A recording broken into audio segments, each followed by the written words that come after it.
Hi guys, today we will talk about how to fix or how to solve the problem of data on the application of NFL. You will go to settings. In this page, you will go to apps, default apps, app settings. On above, you will search about NFL. Here in this page of app info, you will click on first stop and you can click OK. Then you will enter to the window of storage.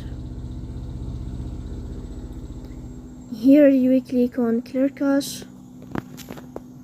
Then we go to Play Store. You will search about the application of NFL. Then if you find the updates, then you can update your app. So please don't forget to support us.